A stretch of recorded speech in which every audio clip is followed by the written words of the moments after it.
Þetta náttúrulega glænýr raunveruleiki sem við erum að upplifa núna. Þetta í fyrsta skipti í sögunni þar sem að stefnir í rauninni það að Íslendingar verði meiri hluta viðskiptavina ferðaþjónustufyrirtækja á Íslandi. Við Íslendingar erum gröfuharðari heldur en erlendir ferðamenn.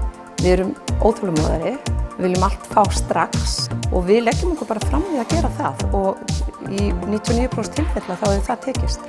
Sko, Íslendingarnir almennt eru mjög spontant. Þeir vilja hringja bara deginn áður, hafa ákveðið einhverja ferð og þeir koma með sinn óskalista. Við höfum nýtt okkur fagurðarlistan. Hann hangir í hverju einustu deild upp á vegg. Í raun má segja að Íslendingar séu nýr markhópur fyrir flest þessi fyrirtæki. Fyrirtækin þurfa þá að mörgu leyti að laga sína þjónustu að þessum nýja markhópi.